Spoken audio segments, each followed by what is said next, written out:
Good morning all of you. आज अपन chapter 3 start कर रहे हैं। लास्ट अपन ने जीएसटी पढ़ा था और उसके बारे में हमने चर्चा भी की थी। आज अपन क्लास 11 का चैप्टर 3 स्टार्ट कर रहे हैं, जिसमें आपके लिखा हुआ है लेन देनों का अभिलेखन भाग फर्स्ट। अब देखिए, नाम से पता चला लेन देनों का अभिलेखन, यानी अब इतने दिन हम जो इंट्रोडक्शन पढ़ रहे थे, क्या क्या चीजें होती है, कैसे हम उसको मैनेज करते हैं। अब हम क्या करेंगे, जितने भी हमारे व्यापार में लेन देन होते हैं अभिलेखन यानी कि उसको लिखना सीखेंगे। लिखने के लिए हमारे पास कौन कौन से नियम है, आगे जब हम इससे और आगे स्टेप पढ़ेंगे तो अपन देखेंगे कौन सी चीज को डेबिट करना है, कौन सी चीज को क्रेडिट करना है, उसके ऊपर क्या नियम लागू होते हैं, तो कौन सी चीज डेबिट होती है, कौन सी चीज क्रेडिट होती है। अभिलेखन यानी कि हम लिखना सीखेंगे इसीलिए। लेकिन सबसे इम्पोर्टेंट बात है, हमने पहले भी प्रमाणक पढ़ा था। प्रमाणक के लिए हमने एक क्वेश्चन भी किया था कि अगर आपसे कहा जाए लेखांकन का आधार या लेखांकन के रीढ़ की हड्डी तो प्रमाणक। प्रमाणक क्यों? क्योंकि उसके बिना हम लेखन नहीं कर पाएंगे। जैसे अगर मैं कह दूं मैंने व्यापार में 5 लाख रुपए की मशीन खरीदी है, तो मैं ऐसे मन से नहीं लिख सकती, उसके साथ मुझे उसका बिल लगाना पड़ेगा कि यस, तो वो बिल प्रमाणक का काम करेगा। और हमने लेखन किसको देखकर किया? उस प्रमाणक को देखकर ही किया है। तो हम सबसे पहले इसी चीज को इंट्रोड्यूस करेंगे, इसी चीज को अपन पढ़ेंगे कि हमारे पास जो हम जितने भी व्यापारिक व्यावसायिक सौदे होते हैं उनमें हमारे पास प्रमाणक क्या काम आता है और उसी को देखकर हम लिखते हैं। आजकल तो सब डिजिटल हो गया, हम बहुत सारी चीजें प्रैक्टिकली भी देखेंगे कि डिजिटल आप बहुत सारा सामान लेने जाते हो। आजकल तो मोस्ट ऑफ जितने बिल है वो जीएसटी बिल है। अगर आपने कभी बिल को ध्यान से देखा हो तो उसमें जीएसटी और जो जीएसटी 2 रूप से लगी होती है, सीजीएसटी और एसजीएसटी। तो ये बिल, ये जो है ये नई तकनीक है, कंप्यूटरीकृत हम कह सकते हैं, वो जमाना है।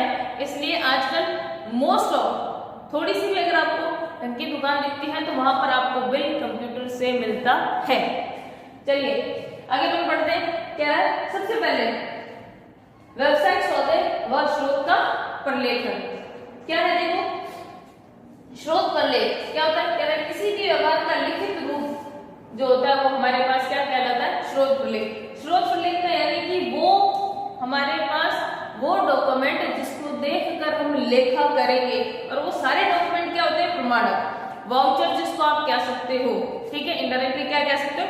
वाउचर कह सकते हो आप इसको, जिसमें आपके देखिए हम उदाहरण में पढ़ेंगे रोकड़ पर्ची जिसको हम कैश मेमो कहते हैं, आपके इनवॉइस जिसमें हम उधार माल बेच खरीदते हैं, कोई फीस जमा कराते हैं तो हमारे पास रसीद होती है, हमारे पास पे स्लिप हो सकती है, हमारे पास बैंक में जमा कराने वाली पर्ची हो सकती है। ये सारे क्या है? ये सारे हमारे स्रोत प्रलेख है, यानी कि लिखने के लिए, काम आने के लिए स्रोत है। इन्हीं स्रोतों को हम देख कर के लेखा करेंगे। तो ये क्या है? देखिए उदाहरण के लिए कहते हैं भुगतान करने पर, भुगतान करने पर, भुगतान प्राप्त होने पर, वस्तु का क्रय करने पर, विक्रय करने पर, सभी प्रकार के व्यवहारों का क्या होना चाहिए? प्रमाण होना चाहिए। और वो प्रमाण ही हमारे लिए क्या कहलाते हैं? स्रोत प्रलेख। जैसे मान लीजिए अगर आपने किसी को सामान बेचा, ठीक है, तो आपने उसको बिल दिया होगा, आपके लिए स्रोत प्रलेख है कि यस, अब मैं अकाउंटिंग करूंगी तो उस बिल को देख कर करूंगी। क्योंकि अगर हमारे पास स्रोत प्रलेख नहीं होंगे तो हम इतनी चीजों को याद कभी भी नहीं रख सकते, कभी भी नहीं रख सकते, ये पॉसिबल ही नहीं है। इसीलिए हम इन सब चीजों के स्रोत प्रलेख को इकट्ठा करके रखते हैं और उनको देखकर ही हम अकाउंटिंग को करते हैं। इसलिए ये कह रहा व्यावसायिक सौदे के स्रोत प्रलेख। अब क्या क्या हो सकते हैं? हमारे पास बहुत सारी चीजें हो सकती है, जैसे मैंने कहा आपके पास कैश मेमो, इनवॉइस हो सकता है जिसको हम बीजक कहते हैं, ठीक है, रिसिप्ट हो सकती है, जो है चेक जमा कराने की पर्ची हो सकती है, जो बैंक में आप पैसा जमा कराते हो जमा पर्ची हो सकती है, पे स्लिप हो सकती है। इतनी सारी चीजें हो सकती है जिसको आप देखकर अपने व्यापार में अकाउंटिंग करोगे। अब देखो, वैसे हम ये चीजें पढ़ चुके हैं, और क्या पढ़ेंगे इसमें कि प्रत्येक किसी भी प्रकार का लेन देन हो तो वहां पर 2 पक्ष इफेक्ट होते हैं, एक लेने वाला, एक देने वाला। किसी भी प्रकार से हम कितने भी लेन देन कर लें, सभी में 2 प्रकार के पक्ष इफेक्ट होते हैं, एक लेने वाला, एक देने वाला। जैसे अगर मैं कहूं कि आपको आइसक्रीम खानी है, आप उन अंकल को 20 रुपए दोगे तो आपको वो आइसक्रीम दे देंगे। तो देखिए दो पक्ष इफेक्ट। अगर आप जंगल में छोड़ दें, आपके पास 20 रुपए है, ठीक है, और आपको आइसक्रीम खानी है, तो ये पॉसिबल हो सकता है क्या? नहीं, जब तक आइसक्रीम वाला ना हो। तो दो पक्ष हमेशा, हर सौदे में दो पक्ष इफेक्ट होंगे और इन दोनों पक्षों में से ही एक व्यक्ति नाम होगा और एक व्यक्ति जमा, यानी कि एक व्यक्ति डेबिट होगा और एक व्यक्ति क्रेडिट होगा। अब हम इसके आगे जैसे जैसे प्रोसेस आगे बढ़ाएंगे, हम डेबिट और क्रेडिट करना भी सीखेंगे, ठीक है। अब देखिए कह रहा है प्रत्येक व्यवहार के दो पक्षों के लिए प्रभावित होता है, एक नाम पक्ष और एक जमा पक्ष। हम अब जितने भी ट्रांजेक्शन बढ़ेंगे उससे हम इफेक्ट पता करेंगे कि इस सौदे से हमारे पास क्या फर्क पड़ा। जैसे मान लीजिए अगर आपने एक कंप्यूटर खरीदा, ठीक है, तो आपने क्या खरीदा? कंप्यूटर, ठीक है। तो कंप्यूटर फ्री में तो नहीं आया होगा, दो तरीके से खरीदा होगा, या तो आपने नगद खरीदा होगा या आपने उधार खरीदा होगा। तो हम अब इन लेन देन को ये जानेंगे कि इस कंप्यूटर खरीदने से हमारे पास क्या फर्क पड़ा। हमारे पास ये फर्क पड़ा कि हमारे पास तो कंप्यूटर आया और हमारे पास से अगर नगद अगर हमने कैश खरीदा होता तो हमारे पास से नगद गया होगा, और अगर कैश नहीं खरीदा, किसी बंदे से खरीदा, तो हम उसका नाम लिखते और वो नाम से हमारे क्या बढ़ जाते? लेनदार। क्या बढ़ जाते? लेनदार। भाई आज नहीं तो कल, अगर आप उधार खरीदे तो आज नहीं तो कल उसको पैसा देना।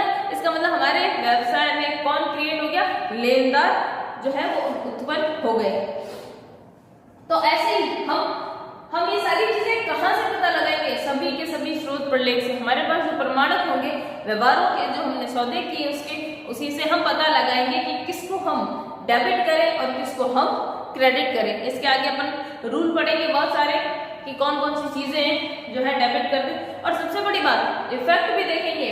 जैसे मैंने कहा हमने कंप्यूटर खरीदा व्यापार में, तो क्या इफेक्ट पड़ा? इफेक्ट ये पड़ा कि कंप्यूटर आया और पैसे गए। तो हम रूल पढ़ेंगे, जब व्यापार में कोई वस्तु आए तो उसको डेबिट करो, और व्यापार से कोई वस्तु जाए तो उसको क्रेडिट करो।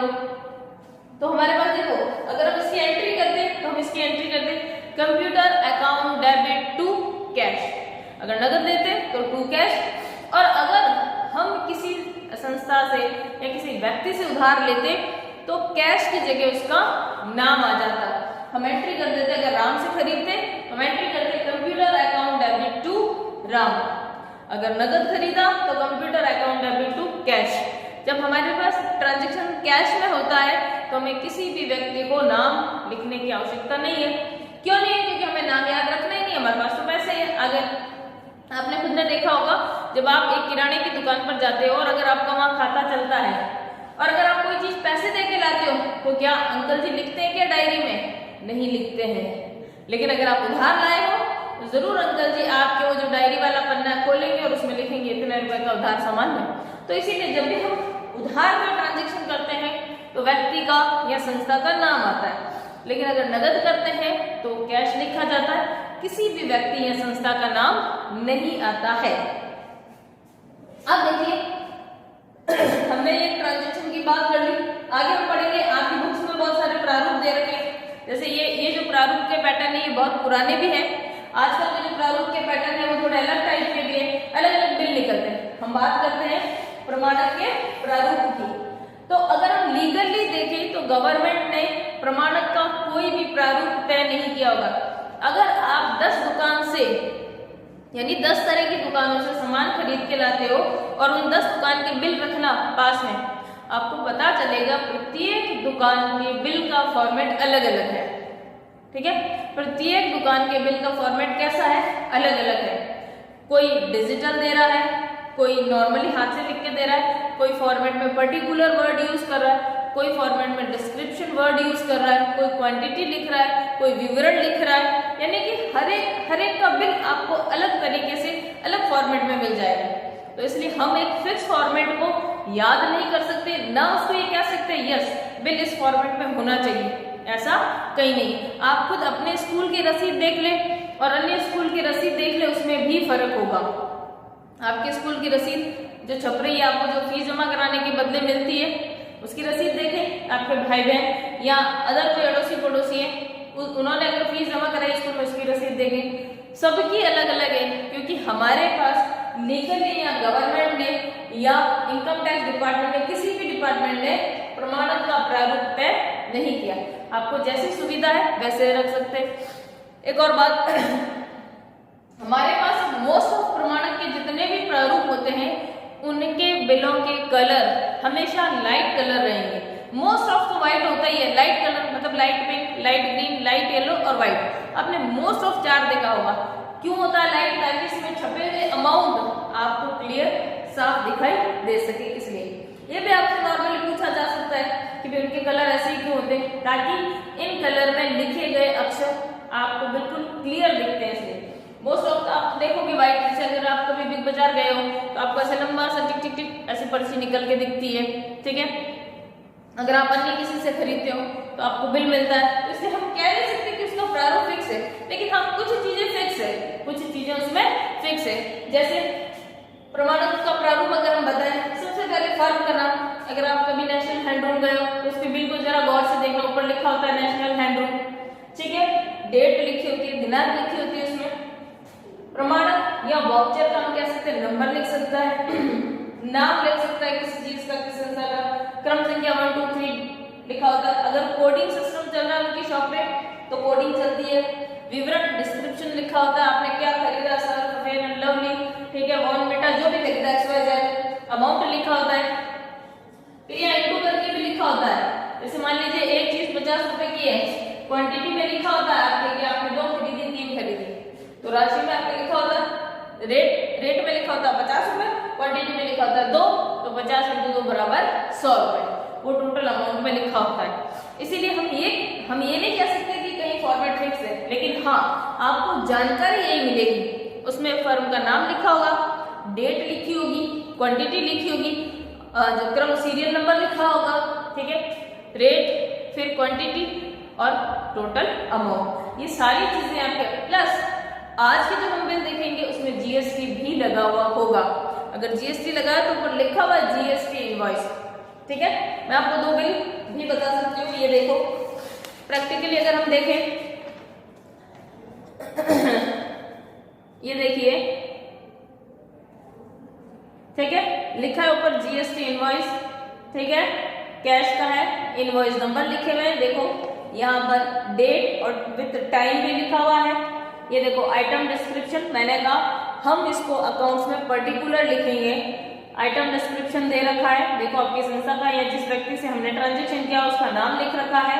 अगर कोई कोडिंग चलती है तो वो लिख रखी है, क्वांटिटी लिख रखी है, रेट लिख रखी है, प्लस देखो सीजीएसटी और एसजीएसटी दोनों लिख रखे हैं और फिर टोटल अमाउंट दे रखा है। ये देखो यहाँ पर भी लिख रखा है आपके एसजीएसटी और सीजीएसटी, आप इसको आराम से देख सकते हैं। आपको इस तरह के बिल भी मिलेंगे। आप हैंडलूम का जो बिल लाते हैं उसमें भी ये देखो, इसमें भी आपको, ये भी आपका एक बिल है। तो देखिए बिल का कोई फॉर्मेट फिक्स नहीं है, इसलिए हम ये नहीं कह सकते कि हमारे पास प्रमाणक का कोई प्रारूप फिक्स है। ये देखो जैसे गैलोज वॉच एंड कंपनी लिखा हुआ है, ऊपर लिखा हुआ है टैक्स इनवॉइस, ठीक है, कैश और क्रेडिट दोनों में ये व्यक्ति काम ले रहा है। देखो एक कोडिंग नंबर दे रखा है, फोन नंबर दे रखा है, ये देखो श्री यानी कि नाम जिसका भी है, ये देखो इन्होंने पर्टिकुलर लिख रखा है, सीरियल नंबर लिख रखे हैं, ये देखो क्वांटिटी लिख रखी है, रेट और अमाउंट, ठीक है, सारी चीजें। प्लस एक चीज और क्या होती है, जो ऑथराइज व्यक्ति होता है उसका साइन भी होता है, उसका क्या होता है, साइन भी होता है। इस तरह से आप बहुत सारे बिल देख सकते हो और हर एक बिल में अंतर होता है, ये भी आप खुद उसको जान पाओगे। और एक चीज क्या होती है, एक और चीज होती है कि यहाँ पर ऑथराइज व्यक्ति के क्या होते हैं, साइन होते हैं हमेशा ही। अगर आप स्कूल की फीस भी जमा कराते हो तो आपने देखा होगा फीस की रसीद देते वक्त वहां नीचे जो भी आपके बाबूजी है उस रसीद पर साइन करते हैं, ठीक है। आज हमने ये सारी चीजें पढ़ी। नेक्स्ट जो अपन पढ़ेंगे, नेक्स्ट हमारे पास जो आएगा वो हम ट्रांजेक्शन के लेन देन को सीखेंगे कि क्या चीज डेबिट करेंगे और क्या चीज को हम क्रेडिट करेंगे। ये जो मैंने आपको शॉर्ट में समझाया है, आप अपने बुक में इसको रीड करना, पूरा आपको समझ में आ जाएगा। क्योंकि आज के जितने भी बिलिंग फॉर्मेट है वो कंप्यूटराइज है, सब कुछ कंप्यूटराइज मिलता है आपको। मोस्ट ऑफ जो ढंग की दुकानें वहाँ सब पर कंप्यूटराइज बिल ही मिलता है, आपको अवेलेबल होता है। और आज के टाइम में आप किसी भी प्रकार का बिल कंप्यूटराइज बिल लोगे तो आपको जीएसटी पे करना ही पड़ता है। और जीएसटी में भी मैंने जो जीएसटी पढ़ाया था, मैंने आपको कहा था प्रत्येक बिल देखना। आजकल हम जो ग्राहक जो देता है वो दो तरह का जीएसटी देता है, सीजीएसटी और एसजीएसटी, यानी central goods and service tax और state goods and service tax. आप बिलों को देखना, बिलों को समझना और देखना कि यस हम जो पढ़ रहे हैं वो वाकई में हमारे आसपास ही घटित होता है और हम उसी को पढ़ते हैं, उन्हीं चीज़ों को हम पढ़ते हैं और प्रॉपर वे में लिखते हैं। बस यही हमारे पास अकाउंट्स होती है। ठीक है, thank you all of you.